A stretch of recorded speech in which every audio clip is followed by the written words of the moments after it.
ನಮಸ್ಕಾರ ವಿದ್ಯಾರ್ಥಿಗಳೇ.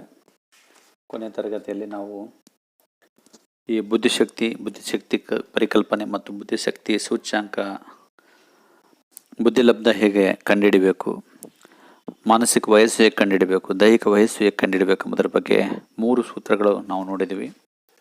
ಮತ್ತು ಅವುಗಳ ಆಧಾರಗಳ ಮೇಲೆ ಹೇಗೆ ನಾವು ವರ್ಗೀಕರಣ ಮಾಡಬಹುದು ಅಂತಕ್ಕಂಥದ್ದು ಬೀನೆ ಕಾಮತ್ ಅವರು ವರ್ಗೀಕರಣ ಮಾಡಿ ತೋರಿಸಿದರು. ಅತಿ ಮೇಧಾವಿಗಳು, ಪ್ರತಿಭಾನ್ವಿತರು, ಸಾಮಾನ್ಯಕ್ಕಿಂತ ಮೇಲ್ಪಟ್ಟ ಬುದ್ಧಿವುಳ್ಳವರು, ಸಾಮಾನ್ಯ ಬುದ್ಧಿಶಕ್ತಿ ಹೊಂದಿದವರು, ಸಾಮಾನ್ಯಕ್ಕಿಂತ ಕಡಿಮೆ ಮಟ್ಟ ಬುದ್ಧಿವುಳ್ಳವರು, ಜೊತೆಗೆ ಬುದ್ಧಿಮಾಂದ್ಯರು ಮತ್ತು ಸೀಮಾರೇಖೆಯಲ್ಲಿರುವವರು, ಮಾನಸಿಕ ನ್ಯೂನತೆ ಉಳ್ಳವರು, ಮೂರ್ಖರು, ಹೀಗೆ ಹಲವಾರು ರೀತಿಯಲ್ಲಿ ವರ್ಗೀಕರಣ ಮಾಡಿ ಒಂದು ವಿತರಣೆಯನ್ನು ಮಾಡಿದರು. ಅದೇ ರೀತಿಯಲ್ಲಿ ಬೀನೆ ಕಾಮತ್ ಅವರು ಸಹಿತ ಸಾಮಾನ್ಯ ಸಂಭಾವ್ಯ ವಕ್ರರೇಖೆ ಅದು ಸಹಿತ ಅಲ್ಲಿ ಕೊನೆಯ ತರಗತಿಯಲ್ಲಿ ನಾವು ನೋಡಿದ್ದೀವಿ. ಗಂಟಾಕೃತಿಯಲ್ಲಿ ಬರತಕ್ಕಂಥ ಒಂದು ರೇಖೆ ಆಗಿರ್ತದೆ. ಸಾಮಾನ್ಯವಾಗಿ 110 ರಿಂದ 119 ಬುದ್ಧಿಶಕ್ತಿ ಉಳ್ಳಂಥವರು 60% ಸಾಮಾನ್ಯ ವ್ಯಕ್ತಿಗಳಾಗಿರ್ತಾರೆ ಅಂತಕ್ಕಂಥದ್ದು ಇಲ್ಲಿ ಗೊತ್ತಾಗುತ್ತೆ. ಇದೇನು ನಿಮಗೆ ಪರೀಕ್ಷಾ ದೃಷ್ಟಿಯಿಂದ ಇದೇನು ಬರೋದಿಲ್ಲ. ಇನ್ನು ನೆಕ್ಸ್ಟ್ ಬರ್ತಕ್ಕಂಥದ್ದು ಏನಿದೆ ಪರೀಕ್ಷಾ ದೃಷ್ಟಿಯಿಂದ ನಿಮಗೆ ಭಾಳ ಮಹತ್ವದಾಗಿರತಕ್ಕಂಥದ್ದು ಬುದ್ಧಿಶಕ್ತಿ ಪರೀಕ್ಷಣಗಳು ಅಂತಕ್ಕಂಥದ್ದು. ಇವತ್ತಿನ ತರಗತಿಯಲ್ಲಿ ನಾವು ಅಧ್ಯಯನ ಮಾಡೋಣ. ಈ ಬುದ್ಧಿಶಕ್ತಿ ಪರೀಕ್ಷಣಗಳು ಸಾಮಾನ್ಯವಾಗಿ ನಾವು ಟೈಪ್ಸ್ ಆಫ್ ಇಂಟೆಲಿಜೆನ್ಸ್ ಟೆಸ್ಟ್ಸ್ ಅಂತ ಕರಿತೀವಿ. ಇದನ್ನು ನಾವು 2 ರೀತಿಯಲ್ಲಿ ವರ್ಗೀಕರಣ ಮಾಡ್ತೀವಿ. ವೈಯಕ್ತಿಕ ಬುದ್ಧಿಶಕ್ತಿ ಪರೀಕ್ಷಣಗಳು ಮತ್ತು ಸಾಮೂಹಿಕ ಬುದ್ಧಿಶಕ್ತಿ ಪರೀಕ್ಷಣಗಳು ಅಂಥೇಳಿ ಈ ಒಂದೊಂದಾಗಿ ನಾವು ನೋಡೋಣ. ಈ ವೈಯಕ್ತಿಕ ಬುದ್ಧಿಶಕ್ತಿ ಪರೀಕ್ಷಣಗಳಲ್ಲಿ 3 ರೀತಿಯಲ್ಲಿ ವರ್ಗೀಕರಣ ಮಾಡಲಾಗಿದೆ. ಒಂದು ಶಾಬ್ದಿಕ ಪರೀಕ್ಷಣ, ಮತ್ತೊಂದು ಅಶಾಬ್ದಿಕ ಪರೀಕ್ಷಣ, ಮೂರನೇದು ಕ್ರಿಯಾತ್ಮಕ ಪರೀಕ್ಷಣ. ಮೊದಲು ವೈಯಕ್ತಿಕ ಅಂದರೆ ಒಬ್ಬ ವ್ಯಕ್ತಿಗೆ ಮಾಡಲ್ಪಡುವಂತಹ ಪರೀಕ್ಷಣ ಅಂತ ನೆನ್ಪಿಟ್ಕೊಳ್ಳಿ. ಸಾಮೂಹಿಕ ಅಂದರೆ ಒಂದಕ್ಕಿಂತ ಹೆಚ್ಚು ವ್ಯಕ್ತಿಗಳಿಗೆ ಏಕಕಾಲದಲ್ಲಿ ಮಾಡುವಂಥ ಪರೀಕ್ಷಣ ಅಂತ. ಇದು ನಾನು ಸ್ಪಷ್ಟವಾಗಿ ಆಮೇಲೆ ಹೇಳ್ತೇನೆ ನಿಮಗೆ. ಇವಾಗ ಫಸ್ಟ್ ನಾವು ವೈಯಕ್ತಿಕ ಪರೀಕ್ಷಣ ಬಗ್ಗೆ ತಿಳ್ಕೊಳ್ಳೋಣ. ನೋಡಿ ಏನು ಹೇಳ್ತಾರೆ ಅಂತಂದರೆ, ವೈಯಕ್ತಿಕ ಬುದ್ಧಿಶಕ್ತಿ ಪರೀಕ್ಷಣಗಳು ಏನು ಹೇಳುತ್ತೆ ಅಂತಂದರೆ, ಸಾಮಾನ್ಯವಾಗಿ ಒಂದು ಸಮಯದಲ್ಲಿ ಕೇವಲ ಒಂದು ವ್ಯಕ್ತಿಯ ಬುದ್ಧಿಶಕ್ತಿಯನ್ನು ಒಬ್ಬ ಪರೀಕ್ಷಕ ಪರೀಕ್ಷಿಸುವಂತಹ ಪರೀಕ್ಷಣಗಳಿಗೆ ನಾವು ವೈಯಕ್ತಿಕ ಬುದ್ಧಿಶಕ್ತಿ ಪರೀಕ್ಷಣಗಳು ಅಂತ ಹೇಳ್ತೀವಿ.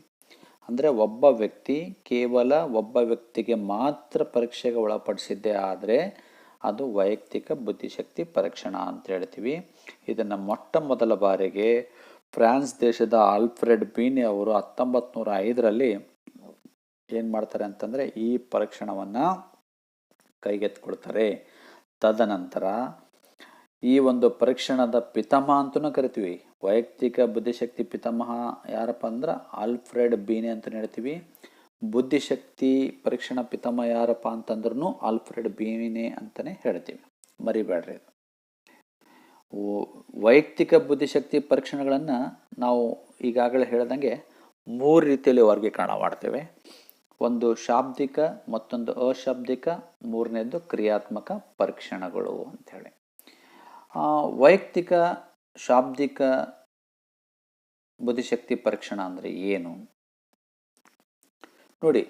ಒಬ್ಬ ಪರೀಕ್ಷಕ ಒಂದು ಸಮಯದಲ್ಲಿ ಭಾಷೆ ಹಾಗೂ ಭಾಷೆಯ ಘಟಗಳಾಗಿರ್ತಕ್ಕಂಥ ಅಕ್ಷರ ಆಗಿರ್ಬೋದು, ಪದ ಆಗಿರ್ಬೋದು, ವಾಕ್ಯ ಆಗಿರ್ಬೋದು, ವ್ಯಾಕರಣಾಂಶಗಳಾಗಿರ್ಬೋದು, ಹೀಗೆ ಅಥವಾ ಸಂಖ್ಯೆಗಳಾಗಿರ್ಬೋದು ಬಳಸಿ ಒಬ್ಬ ವ್ಯಕ್ತಿಗೆ ಬುದ್ಧಿಶಕ್ತಿಯನ್ನು ಅಳೆಯುವಂಥ ಒಂದು ವ್ಯವಸ್ಥೆ ಆಗಿದ್ದರೆ ಅದು ಶಾಬ್ದಿಕ ಬುದ್ಧಿಶಕ್ತಿ ಪರೀಕ್ಷಣ ಅಂತ ಕರಿತೀವಿ.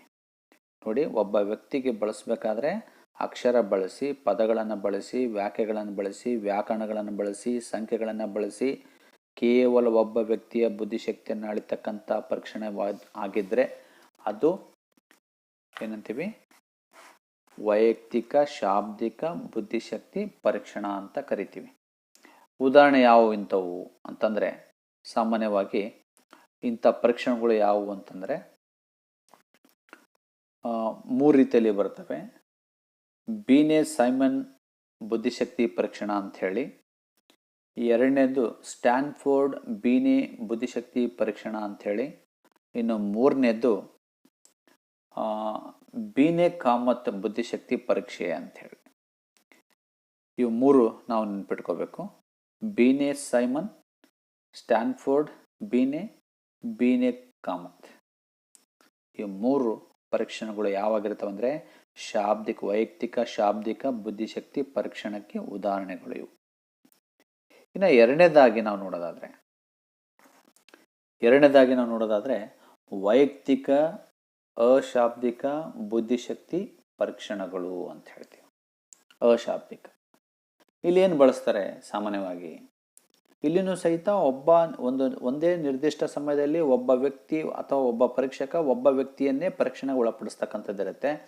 ಆದರೆ ಇಲ್ಲಿ ಬಳಸ್ತಕ್ಕಂಥದ್ದು ಏನಪ್ಪ ಅಂತಂದರೆ ಭಾಷೆ ಬಳಸೋದಿಲ್ಲ, ಅಕ್ಷರ ಬಳಸೋದಿಲ್ಲ, ವ್ಯಾಕರಣಾಂಶ ಬಳಸೋದಿಲ್ಲ, ಪದಗಳು ಬಳಸೋದಿಲ್ಲ, ಸಂಖ್ಯೆ ಬಳಸೋದಿಲ್ಲ. ಇಲ್ಲಿ ಬಳಸ್ತಕ್ಕಂಥದ್ದು ಮುಖ್ಯವಾಗಿ ಏನಿರ್ತದೆ ಅಂತಂದರೆ ಇಲ್ಲಿ ಚಿತ್ರ, ಸಂಕೇತಗಳು, ಚಿಹ್ನೆಗಳು ಹಾಗೂ ನಕ್ಷೆ ಇವುಗಳ ಮೂಲಕ ಕೇವಲ ಒಬ್ಬ ವ್ಯಕ್ತಿಯ ಬುದ್ಧಿಶಕ್ತಿಯನ್ನು ಅಳೆಯುವಂಥ ಪರೀಕ್ಷಣವನ್ನು ನಾವು ಅಶಾಬ್ದಿಕ ವೈಯಕ್ತಿಕ ಬುದ್ಧಿಶಕ್ತಿ ಪರೀಕ್ಷಣ ಅಂತ ಕರಿತೀವಿ. ಇದು ಯಾರಿಗೆ ಮಾಡ್ಬೋದಪ್ಪ ಅಂತಂದರೆ ಸಾಮಾನ್ಯವಾಗಿ ಅನಕ್ಷರಸ್ಥರಿಗೆ ಮಾಡಲಿಕ್ಕೆ ಸೂಕ್ತವಾಗಿರ್ತಕ್ಕಂಥದ್ದು.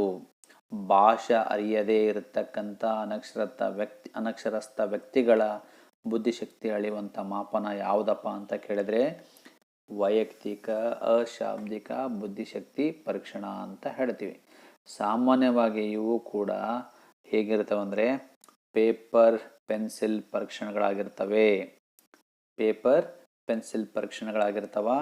ಇಲ್ಲಿ ಚಿತ್ರಗಳು ಸರಣಿ ಇರ್ತವೆ, ಚಿತ್ರಗಳ ವಿವರಣೆ ಇರ್ತದೆ, ಚಿತ್ರಗಳ ಪೂರ್ಣಗೊಳಿಸ್ತಕ್ಕಂಥದ್ದು ಇರುತ್ತೆ. ಇದು ಶಾಲಾ ಹಂತದಲ್ಲಿ ನಾವು ನೋಡ್ತೀವಿ, ಕಲರ್ ತುಂಬೋದು ಇಂಥವೆಲ್ಲ ನೋಡ್ತೀವಿ.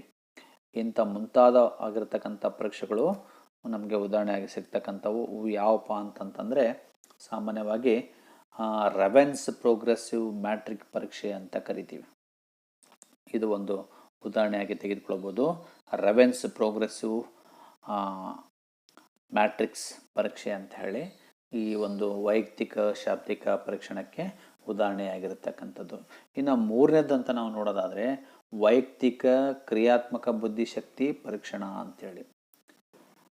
ಇದನ್ನು ಸಹಿತ ಒಂದು ನಿರ್ದಿಷ್ಟ ಸನ್ನಿವೇಶದಲ್ಲಿ ಒಂದು ಪರೀಕ್ಷಕ ಕೇವಲ ಒಬ್ಬ ಪರೀಕ್ಷಾರ್ಥಿಯನ್ನು ಕ್ರಿಯೆ ಇಲ್ಲದೆ ಚಟುವಟಿಕೆಯಲ್ಲಿ ತೊಡಗಿಸಿ ಕೈ ಚಳಕ ಅಳೆಯುವ ಮೂಲಕ ಬುದ್ಧಿಶಕ್ತಿ ಪರೀಕ್ಷಣವನ್ನು ಮಾಡ್ತಕ್ಕಂಥದ್ದು ನಾವು ಅಥವಾ ಕ್ರಿಯಾತ್ಮಕ ಕಾರ್ಯನಿರ್ವಹಣಾ ಪರೀಕ್ಷೆ ಅಂತಲೂ ಕರಿತೀವಿ. ಇಲ್ಲಿ ನೋಡಿ, ಇಲ್ಲಿಯೂ ಸಹಿತ ಭಾಷೆ ಬಳಕೆ ಇರೋದಿಲ್ಲ. ಆಮೇಲೆ ಭಾಷೆ ಅರೆದೇ ಇರತಕ್ಕಂಥ ಅನಕ್ಷರಸ್ಥರಿಗೂ ಮಾಡ್ಬೋದು. ಮೂಗ ಕಿವುಡ ವ್ಯಕ್ತಿಗಳಿಗೆ ಸಹಿತ ಈ ಒಂದು ಬುದ್ಧಿಶಕ್ತಿ ಪರೀಕ್ಷಣವನ್ನು ಕ್ರಿಯಾತ್ಮಕ ಬುದ್ಧಿಶಕ್ತಿ ಪರೀಕ್ಷಣದಲ್ಲಿ ತೊಡಗಿಸ್ಕೊಳ್ಬೋದು. ಇದಕ್ಕೆ ಉದಾಹರಣೆ ಅಂತಂದರೆ ಇಲ್ಲಿ ಭಾಟಿಯಾರವರ ಕ್ರಿಯಾತ್ಮಕ ಬುದ್ಧಿಶಕ್ತಿ ಪರೀಕ್ಷೆ ಅಂತ ಹೇಳ್ತೀವಿ. ಡೇವಿಡ್ ವೆಸ್ಲರ್ ಕ್ರಿಯಾತ್ಮಕ ಬುದ್ಧಿಶಕ್ತಿ ಪರೀಕ್ಷೆ ಅಂತಲೇ ಹೇಳ್ತೀವಿ. ಈ ರೀತಿಯಲ್ಲಿ ಹಲವಾರು ಮನೋವಿಜ್ಞಾನಿಗಳು ಸಹಿತ ಈ ಒಂದು ಕ್ರಿಯಾತ್ಮಕ ಬುದ್ಧಿಶಕ್ತಿ ಪರೀಕ್ಷಣವನ್ನು ಪರಿಚಯಿಸಿದ್ದಾರೆ. ಆದರೆ ನಮಗೆ ಉದಾಹರಣೆಯಾಗಿ ಎರಡು ಉದಾಹರಣೆ ಸಾಕು. ಭಾಟಿಯಾರ್ ಅವರ ಕ್ರಿಯಾತ್ಮಕ ಬುದ್ಧಿಶಕ್ತಿ, ಡೇವಿಡ್ ವೆಸ್ಲರ್ ಅವರ ಕ್ರಿಯಾತ್ಮಕ ಬುದ್ಧಿಶಕ್ತಿ ಪರೀಕ್ಷೆ ಅಂತ ಹೇಳಿ. ನೋಡಿ, ಇದು ಮೂರು ಯಾವಪ್ಪ ಅಂದರೆ ವೈಯಕ್ತಿಕವಾಗಿ ಬುದ್ಧಿಶಕ್ತಿ ಅಳೆಯತಕ್ಕಂಥ ಒಂದು ವಿಧಾನ, ಮೂರು ವಿಧಾನಗಳು. ಇನ್ನು ಎರಡನೇದಾಗಿ ನಾವು ನೋಡೋದಾದರೆ ಸಾಮಾಜಿಕ ಬುದ್ಧಿಶಕ್ತಿ ಪರೀಕ್ಷಣ ಅಂತ ಕರಿತೀವಿ. ಇದೇನಪ್ಪ ಸಾಮಾಜಿಕ ಅಂತಂದರೆ ಸಾಮೂಹಿಕ ಅಂತ. ಸಾಮೂಹಿಕ ಅಂದರೆ ಒಟ್ಟಿಗೆ ಏಕಕಾಲದಲ್ಲಿ ಅನೇಕ ವ್ಯಕ್ತಿಗಳ ಬುದ್ಧಿಶಕ್ತಿಯನ್ನು ಅಳೆಯುವಂಥ ಪರೀಕ್ಷಣೆಗಳಾಗಿರ್ತವೆ. ಅಂಥದಕ್ಕೆ ನಾವು ಸಾಮೂಹಿಕ ಬುದ್ಧಿಶಕ್ತಿ ಪರೀಕ್ಷಣ ಅಂತ ಕರಿತೀವಿ. ಇವು ಸಾಮಾನ್ಯವಾಗಿ ಪೇಪರ್ ಪೆನ್ಸಿಲ್ ಅಂತ ಹೇಳ್ತೀವಿ. ಇದಕ್ಕೆ ಬೋರ್ಡ್ ಎಕ್ಸಾಮ್ ಉದಾಹರಣೆ ಅಂತ ತೆಗೆದುಕೊಳ್ಬೋದು. SLC, PUC, ಡಿಗ್ರಿ, ಆಮೇಲೆ ಕಾಂಪಿಟೇಟಿವ್ ಎಕ್ಸಾಮ್ಸ್ಗಳು ಇಂಥವೆಲ್ಲ ನೋಡ್ತೀವಲ್ಲ, ಏಕಕಾಲದಲ್ಲಿ ರಾಜ್ಯಾದ್ಯಂತ ನಡೀತಕ್ಕಂಥದ್ದು, ದೇಶಾದ್ಯಂತ ನಡೀತಕ್ಕಂಥ ಒಂದು ಪರೀಕ್ಷಣೆಗಳಾಗಿರ್ತವೆ. ಇವುಗಳನ್ನು ನಾವು ಸಾಮೂಹಿಕ ಬುದ್ಧಿಶಕ್ತಿ ಪರೀಕ್ಷಣ ಅಂತ ಕರಿತೀವಿ.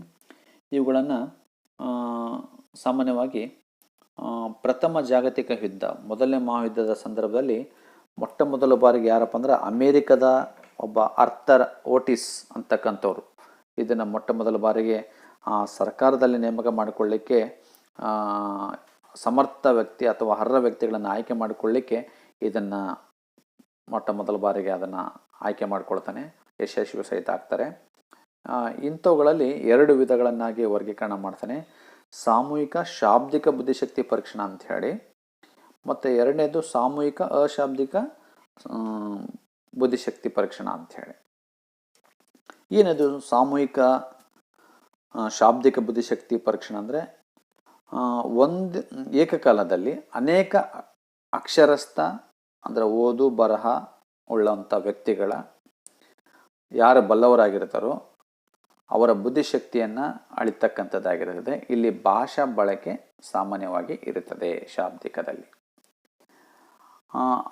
ಅವರು ಸಾಮಾನ್ಯವಾಗಿ ಇಲ್ಲಿ ಸಾಕಷ್ಟು ಪರೀಕ್ಷೆಗಳನ್ನು ನಾವು ನೋಡ್ತೀವಿ. ಅದರಲ್ಲಿ ಉದಾಹರಣೆಯಾಗಿ ತೆಗೆದುಕೊಳ್ಳೋದ್ರೆ ಆರ್ಮಿ ಆಲ್ಫಾ ಪರೀಕ್ಷೆ ಅಂತ ಕರಿತೀವಿ, ಆರ್ಮಿ ಜನರಲ್ ಕ್ಲಾಸಿಫಿಕೇಶನ್ ಪರೀಕ್ಷೆ ಅಂತಲೇ ಹೇಳ್ತೀವಿ.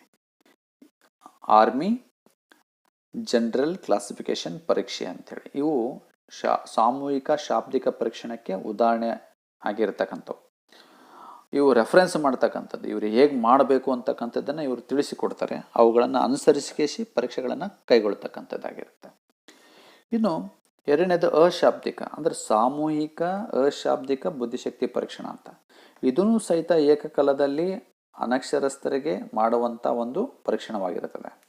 ನೋಡಿ, ಅಲ್ಲಿ ಅಕ್ಷರಸ್ಥರಿಗೆ, ಇಲ್ಲಿ ಅನಕ್ಷರಸ್ಥರಿಗೆ ಮಾಡ್ತಕ್ಕಂಥ ಒಂದು ಪರೀಕ್ಷಣವಾಗಿರ್ತದೆ. ಇಲ್ಲಿ ಭಾಷೆ ಬಳಕೆ ಇರೋದಿಲ್ಲ. ಸಾಮಾನ್ಯವಾಗಿ ನಾವು ಅಲ್ಲಿ ಇಂದ ನೋಡಿದೀವಿ, ಅಶಾಬ್ದಿಕದಲ್ಲಿ ಏನು ಬಳಸ್ತಾ ಇದ್ರು ಅಂದರೆ ಚಿತ್ರ, ಸಂಕೇತ, ಚಿಹ್ನೆ, ನಕ್ಷೆಗಳು ಈ ರೀತಿಯಲ್ಲಿ ಬಳಸ್ತಾ ಇದ್ರು. ಇಲ್ಲಿನೂ ಸಹಿತ ಅದೇ ರೀತಿಯಲ್ಲಿ ಇಲ್ಲಿ ಬಳಸ್ತಕ್ಕಂಥದ್ದು ಇರುತ್ತೆ. ಭಾಷೆ, ಪದ, ವ್ಯಾಕರಣ ಯಾವುದು ಸಹಿತ ಇಲ್ಲಿ ಅಶಾಬ್ದಿಕದಲ್ಲಿ ಬಳಸೋದಿಲ್ಲ. ಅನಕ್ಷರಸ್ಥರಿಗೆ ಮಾಡ್ತಕ್ಕಂಥ ಒಂದು ಪರೀಕ್ಷಣೆ ಇದಾಗಿರ್ತದೆ. ಅಂತ ಒಂದು ಪರೀಕ್ಷಣೆಗೆ ಉದಾಹರಣೆ ಅಂತಂದರೆ ಇಲ್ಲಿ ಆರ್ಮಿ ಬೀಟಾ ಪರೀಕ್ಷೆ ಅಂತ ಹೇಳ್ತೀವಿ. ಚಿಕಾಗೋ ಅಶಾಬ್ದಿಕ ಪರೀಕ್ಷೆ ಉದಾಹರಣೆಯಾಗಿರ್ತದೆ. ಹೀಗೆ ಹಲವಾರು ಪರೀಕ್ಷಣೆಗಳು ನಾವು ಅಲ್ಲಿ ನೋಡ್ತೀವಿ. ಬುದ್ಧಿಶಕ್ತಿಯನ್ನು ಅಳಿಬೇಕಾದ್ರೆ ಕೈಗೊಳ್ಳುವಂಥ ಪರೀಕ್ಷಣೆಗಳು ಈ ರೀತಿಯಾಗಿರ್ತವೆ. ನೆನ್ಪಿಟ್ಕೊಳ್ಳಿ, ಒಂದು ವೈಯಕ್ತಿಕ, ಎರಡನೇದು ಸಾಮೂಹಿಕ. ವೈಯಕ್ತಿಕದಲ್ಲಿ ಶಾಬ್ದಿಕ, ಅಶಾಬ್ದಿಕ, ಕ್ರಿಯಾತ್ಮಕ. ಇನ್ನು ಸಾಮೂಹಿಕದಲ್ಲಿ ಕೇವಲ ಎರಡು ಯಾವುದು, ಒಂದು ಶಾಬ್ದಿಕ, ಮತ್ತೊಂದು ಅಶಾಬ್ದಿಕ. ನೆನ್ಪಿಟ್ಕೊಳ್ಳಿ, ಶಾಬ್ದಿಕ ಅಂತ ಎಲ್ಲಿರ್ತದೋ ಅಲ್ಲಿ ಭಾಷೆ, ಪದ, ವ್ಯಾಕರಣ, ಸಂಖ್ಯೆಗಳು ಬಳಕೆ ಇರ್ತದೆ. ಓದು ಬರಹ ಉಳ್ಳವರಿಗೆ ಮಾಡ್ತಕ್ಕಂಥ ಪರೀಕ್ಷಣೆ ಆಗಿರ್ತದೆ. ಅಶಾಬ್ದಿಕ ಅಂತ ಎಲ್ಲಿರ್ತದೋ ಅಲ್ಲಿ ಅನಕ್ಷರಸ್ಥರಿಗಾಗಿರ್ತದೆ. ಅಲ್ಲಿ ಭಾಷೆ ಬಳಸೋದಿಲ್ಲ. ಅಲ್ಲಿ ಚಿತ್ರ, ಸಂಕೇತ, ಚಿಹ್ನೆಗಳನ್ನು ಮತ್ತು ನಕ್ಷೆಗಳನ್ನು ಬಳಸಿ ಮಾಡ್ತಕ್ಕಂಥ ಒಂದು ಪರೀಕ್ಷಣವಾಗಿರುತ್ತದೆ. ಇನ್ನು ಒಂದೇ ಒಂದು ವ್ಯತ್ಯಾಸ ಅಂತಂದರೆ ಇಲ್ಲಿ ಅಂಗವೈಕಲ್ಯತೆ ಉಳ್ಳವರು ಅಂದರೆ ಕಿವುಡರಿಗೆ, ಮೂಗರಿಗೆ ಮಾಡ್ತಕ್ಕಂಥದ್ದು ಕ್ರಿಯಾತ್ಮಕ ಪರೀಕ್ಷಣವಾಗಿರ್ತದೆ. ಇದು ಸಾಮೂಹಿಕವಾಗಿ ಮಾಡೋದಿಲ್ಲ, ಇದು ವೈಯಕ್ತಿಕವಾಗಿಯೇ ಮಾಡಬೇಕಾಗ್ತದೆ. ಹೀಗಾಗಿ ಅಲ್ಲಿ ನಾವು ಕೇವಲ ಸಾಮೂಹಿಕದಲ್ಲಿ 2 ಪ್ರಕಾರಗಳನ್ನಾಗಿ ನಾವು ಅಧ್ಯಯನ ಮಾಡ್ತೀವಿ. ಓಕೆ, ಹಾಗಾದರೆ ಬುದ್ಧಿಶಕ್ತಿ ಪರೀಕ್ಷಣ ಮಾಡೋದ್ರಿಂದ ಆಗುವಂಥ ಉಪಯೋಗಗಳೇನು? ಇದು ನಿಮಗೆ ಪರೀಕ್ಷೆಯಲ್ಲಿ 5 ಅಂಕದ ಪ್ರಶ್ನೆ ಸಹಿತ ಬಂದಿರತಕ್ಕಂಥದ್ದಿದೆ. ಯೂಸಸ್ ಆಫ್ ಇಂಟೆಲಿಜೆನ್ಸ್ ಟೆಸ್ಟ್ಸ್ ಅಂತ ಹೇಳಿ. ನೋಡಿ, ಸಾಮಾನ್ಯವಾಗಿ ಮಗುವಿನ ಒಂದು ಬೌದ್ಧಿಕ ಸಾಮರ್ಥ್ಯವನ್ನು ಇಲ್ಲಿ ಅರಿಯಲು, ಒಂದು ಮಗುವಿನ ಬೌದ್ಧಿಕ ಸಾಮರ್ಥ್ಯ ಎಷ್ಟಿದೆ ಎಂಬುದನ್ನು ತಿಳಿದುಕೊಳ್ಳಲಿಕ್ಕೆ ಇದು ಪರೀಕ್ಷಣೆಗಳೆಲ್ಲ ಸಹಾಯಕವಾಗ್ತವೆ. ಆಮೇಲೆ ಪ್ರತಿಭಾನ್ವಿತ ಮತ್ತು ನಿಧಾನವಾಗಿ ಕಲಿಯುವಂಥ ಮಕ್ಕಳನ್ನು ಗುರುತಿಸಿ ಅವರ ಶೈಕ್ಷಣಿಕ ವ್ಯವಸ್ಥೆ ಮಾಡುವಲ್ಲಿ ಅವರಿಗೆ ಚೆನ್ನಾಗಿ ಏನು ನಾವು ರೆಮಿಡಿಯಲ್ ಟೀಚಿಂಗ್ಸ್ಗಳನ್ನು ಕೊಡ್ಬೋದು ಅಂತಕ್ಕಂಥದ್ದನ್ನು ಈ ಪರೀಕ್ಷಣೆ ಮೂಲಕ ಸಾಧ್ಯತೆ ಅಲ್ಲಿ ಆಗ್ತದೆ. ಇದೆಲ್ಲ ನಿಮಗೆ ನೆನಪು ಮಾಡ್ತೀನಿ. ನಿಮಗೆ ಶಾಲೆ ಪ್ರಾರಂಭದಲ್ಲೇ ಬ್ರಿಡ್ಜ್ ಕೋರ್ಸ್ ಅಂತ ಸೇತುಬಂಧ ಪರೀಕ್ಷೆ ಅಥವಾ ಸೇತುಬಂಧ ಪರೀಕ್ಷೆ ಅಂತ ಅಲ್ಲಿ ಮಾಡ್ತಾರೆ, ಸಾಫಲ್ಯ ಪರೀಕ್ಷೆ ಅಂತ ಹೇಳಿ ಮಾಡ್ತಾರೆ. ಇವೆಲ್ಲ ಪರೀಕ್ಷೆಗಳನ್ನು ಮಾಡಿದ್ರ ಮೂಲಕ ಅಲ್ಲೇನಾಯ್ತಂದರೆ ಕಲಿಕೆಯಲ್ಲಿ ಹಿಂದುಳಿದಂಥ ವಿದ್ಯಾರ್ಥಿಗಳಿಗೆ ಪರಿಹಾರ ಬೋಧನೆ ಮಾಡ್ತಕ್ಕಂಥ ಕೆಲಸ ಇಲ್ಲಿ ಮಾಡ್ತಿರ್ತಾರೆ. ಮಕ್ಕಳ ಮಾನಸಿಕ ದೌರ್ಬಲ್ಯ ಮಟ್ಟವನ್ನು ತಿಳಿದು ಪರಿಹರಿಸಲಿಕ್ಕೆ ಇದು ಸಹಾಯಕವಾಗ್ತದೆ. ಜೊತೆಗೆ ಬುದ್ಧಿಶಕ್ತಿಯನ್ನು ಆಧರಿಸಿ ಮಕ್ಕಳನ್ನು ವರ್ಗೀಕರಣ ಮಾಡಲಿಕ್ಕೆ ಗ್ರೂಪ್ ಮಾಡ್ತಕ್ಕಂಥ ಸಂದರ್ಭದಲ್ಲಿ ಸಹಿತ ಅವರ ಮಕ್ಕಳ ಬುದ್ಧಿಶಕ್ತಿಯನ್ನು ಆಧರಿಸಿ ಗ್ರೂಪ್ ಮಾಡಿ ಎಲ್ಲ ಮಕ್ಕಳನ್ನು ಒಟ್ಟಿಗೆ ಸೇರಿಸ್ಕೊಂಡು ಕಲಿಸ್ಲಿಕ್ಕೆ ಇಲ್ಲಿ ಸಹಾಯಕವಾಗ್ತಕ್ಕಂಥದ್ದು. ಆಮೇಲೆ ವ್ಯಕ್ತಿಗಳಿಗೆ ವಿವಿಧ ಜವಾಬ್ದಾರಿಗಳನ್ನು ಕೊಡುವಾಗಲೂ ಸಹಿತ ಇದು ಸಹಾಯಕವಾಗ್ತದೆ. ಮಗುಗೆ ನಾವು ಏನು ವರ್ಕ್ ಕೊಟ್ಟರೆ ಅವನು ಮಾಡ್ತಾನೆ ಅಂತಕ್ಕಂಥದ್ದನ್ನು ಇಂಥ ಪರೀಕ್ಷಣಗಳು ಶಿಕ್ಷಕರಿಗೆ ಸಹಾಯಕವಾಗ್ತಕ್ಕಂಥದ್ದಲ್ಲಿ ಆಗಿರುತ್ತೆ. ಇನ್ನು ವೈಯಕ್ತಿಕ ಸಮಸ್ಯೆಗಳನ್ನು ಗುರುತಿಸಿ ಪರಿಹಾರ ಒದಗಿಸುವಲ್ಲಿ ಸಹಿತ ಒಂದು ಮಗು ಕಲಿಕೆಯಲ್ಲಿ ಹಿಂದುಳಿದಿದ್ದಾನೆ, ಒಂದು ಮಗು ಗುಂಪಿನಿಂದ ದೂರ ಉಳಿತಾ ಇದ್ದಾನೆ ಅಂದರೆ ಅವನು ಏನು ಸಮಸ್ಯೆಗಳನ್ನು ಎದುರಿಸ್ತಾ ಇದ್ದಾನೆ ಎಂಬುದನ್ನು ಪತ್ತೆ ಹಚ್ಚಿ ಪರಿಹರಿಸಲಿಕ್ಕೆ ಸಹಾಯಕವಾಗ್ತಕ್ಕಂಥದ್ದಲ್ಲಿ ಇರುತ್ತೆ. ಇನ್ನು ಶೈಕ್ಷಣಿಕ ಹಾಗೂ ವೃತ್ತಿ ಮಾರ್ಗದರ್ಶನ ನೀಡುವಲ್ಲಿ ಸಹಿತ ಅವನು ಓದೋದ್ರಲ್ಲಿ, ಬರೆಯೋದ್ರಲ್ಲಿ, ಕ್ರೀಡೆಯಲ್ಲಿ, ಕ್ರಿಯಾತ್ಮಕ ಚಟುವಟಿಕೆಯಲ್ಲಿ ಯಾವುದರಲ್ಲಿ ಆಸಕ್ತಿ ವಹಿಸ್ತಾ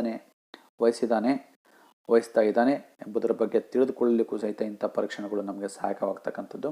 ಅವರಿಗೆ ಒಳ್ಳೆಯ ಮಾರ್ಗದರ್ಶನವನ್ನು ಮಾಡಲಿಕ್ಕೂ ಸಹಿತ ಇಂಥ ಪರೀಕ್ಷಣಗಳು ಸಹಾಯ ಮಾಡ್ತವೆ. ವಿವಿಧ ವಿಭಾಗಗಳಿಗೆ ಪ್ರವೇಶ ನೀಡುವಲ್ಲಿ ಸಹಿತ, ವಿವಿಧ ವೃತ್ತಿಯನ್ನು ಆಯ್ಕೆ ಮಾಡಿಕೊಳ್ಳುವಲ್ಲಿ ಸಹಿತ ಇಲ್ಲಿ ಭಾಳ ಮಹತ್ತರವಾಗಿ ಇಂಥ ಪರೀಕ್ಷಣಗಳು ಸಹಾಯಕವಾಗ್ತವೆ.